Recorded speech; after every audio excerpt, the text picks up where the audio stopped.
Hi, everybody. This is Silvio Canto in Dallas, Texas on Saturday, February the 7th.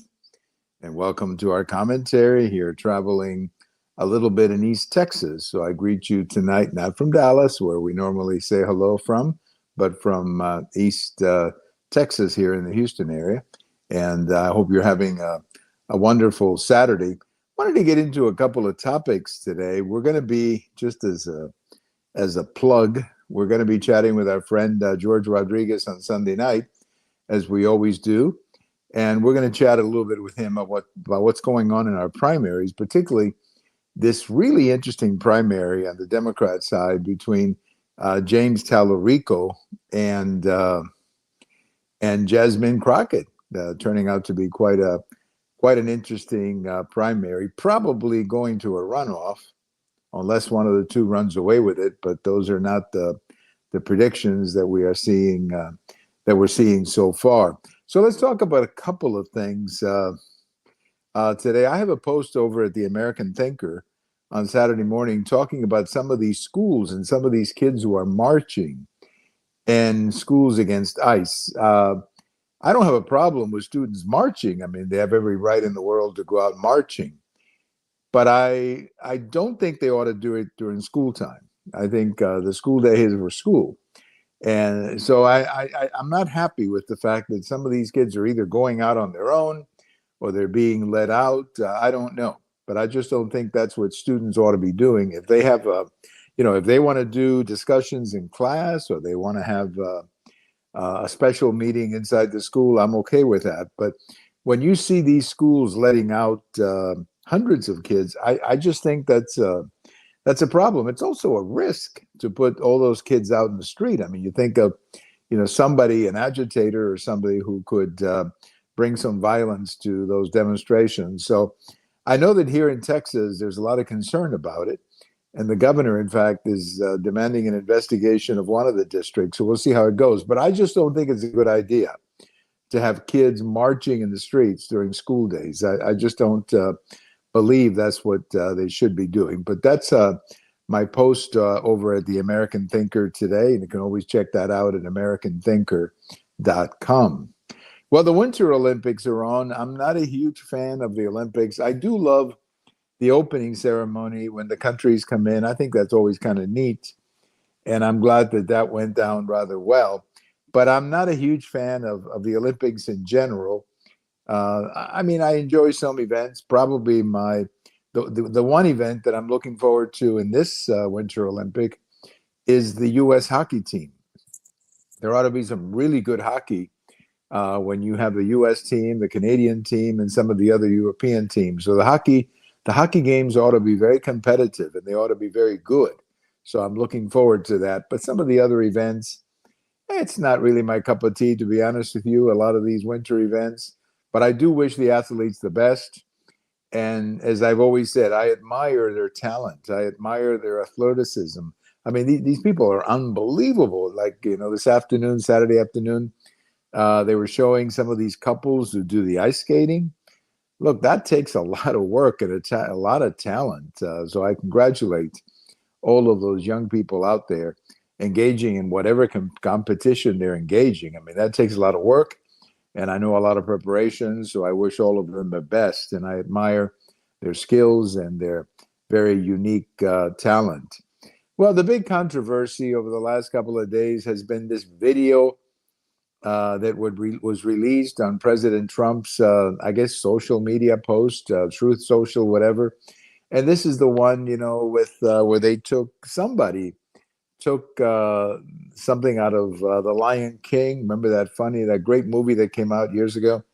Somebody took that and put the heads of Democrat politicians on some of the animals. Unfortunately, they put the head of Michelle Obama and former President Obama on the heads of monkeys. And I didn't think that was a good idea. I mean, I thought that was a little bit over the top. Well, when I first watched the video, I didn't think it was funny at all. In fact, I thought, well, here we go again, engaging in the kind of insult politics that seems to dominate social media. But then when I saw the reaction of some of the Democrats, I mean, going crazy, accusing Trump of being a racist and all this kind of stuff. That's when I think they went over the top with their reaction. Do I think President Trump is racist? No, I don't. Do I think whoever did this video was racist? Well, I don't know who did this video. I understand it wasn't President Trump. Somebody, I guess, in his staff did. Whoever it was, I don't care who it was. I don't know who it is. But to immediately call someone a racist because of that video, I just don't think that's a smart thing to do. The video was stupid, as I said. I'll say it again. It was a stupid video. I don't know why we do videos like that in social media, but that's what the politics, unfortunately, has become in the country. But when I see the reaction of Democrats to it, then I think, then I have to come back and say, where are all these Democrats when videos even worse than this one are made of President Trump? I mean, look, over the last, 10 years since President Trump came down that elevator, they've called him Hitler. Now they refer to ICE as Gestapo and his personal army. They say that he's going to cancel the elections. They say that he's going to throw the American army at the American people to kill them. I mean, the kind of bizarre and ridiculous things that these people say about President Trump, and they say him all the time. And yet that kind of stuff seems to get no outrage. But my goodness, somebody makes a video, a stupid video again, about, I don't know, a scene out of The Lion King, and everybody's going nuts saying that this is the worst video or this is the worst thing that has ever happened in American politics. No, it's not the worst thing. It's stupid, I agree. Not smart, but not necessarily racist or the worst thing ever. I think everybody needs to calm down. Both sides need to calm down, and we got to get this kind of, I regard this as insult out of politics, and let's have, once again, serious discussions, and let's talk about the issues and our differences. But there's no need to start, mocking people or calling them this or calling them that. I don't know. That's not my style. But I think to say that this video is racist, I think that's pretty stupid too. I don't think it is. I think it's, as I said, it's a stupid video. But to say that it's racist, I wouldn't go that far. But I hope that President Trump maybe has a better idea of who is putting videos on his account, because whoever this person was who put this video on the account was not helping President Trump. I mean, I don't know who did it, but whoever did it, I would not have that person here, or I would change the password so that that person doesn't get into the account again. But again, it was a stupid video. And I'm glad that President Trump came out and said the same thing, but he's also saying, look, I had nothing to do with it. I didn't approve it. Okay, I believe him. Let's move on.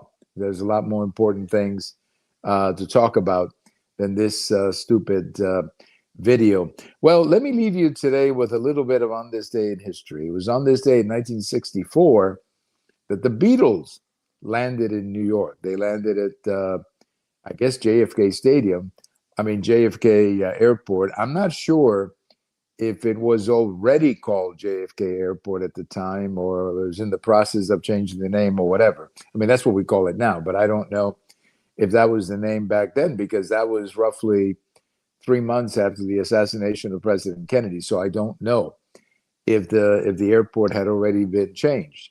But nevertheless, that's what we call it, JFK. And they landed there. Eventually, they appeared on the Ed Sullivan Show a couple of days later, and anybody who remembers that time remembers the excitement that there was in New York and in the whole country, really, about the Beatles coming to the United States. And they spent a couple of days in New York. There was a lot of commotion, a lot of excitement, and then again they appeared on the Ed Sullivan Show. But if you go back and you watch those videos of the Beatles landing at, again, what we now call JFK. I don't know if that's what it was called back then. But when you see that plane, the Pan American plane, landing, and those four guys getting out of the plane, I mean, you could just sense the excitement. All those girls, who were screaming from the top of I guess whatever they call that area up there, where people say hello to people. And you watch that, and it really is amazing how exciting the whole country was how excited the whole country was, I should say, about the arrival of the Beatles and how much over time the Beatles grew into the group that eventually dominated the charts and dominated the 60s, really, as far as music. So if you've never seen the video, I would encourage you to check it out. It's available on YouTube of the Beatles landing at the airport and the Pan American plane landing from London and the reception. I guess they had a press conference shortly after the reception, and you see the four guys coming down the steps there from the plane. I think it's exciting just to watch it. I mean, I don't personally remember that. I was actually living in Cuba when that happened, so we had no idea of what was going on up here with the Beatles. But definitely, when I came to the United States about 7 or 8 months later, in September of '64, I remember getting caught up in Beatlemania like everybody else did, I guess.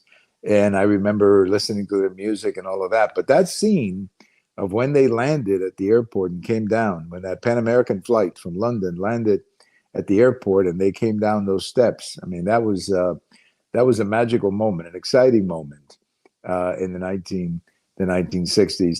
Thank you for listening. This is Silvio Canto in Dallas, and may your favorite team or your favorite athlete win in the Winter Olympics. And as I said before, congratulations to all the athletes. They're all marvelous, marvelous athletes, and I wish all of them a lot of success as they in their quest for a medal, gold, silver, or whatever.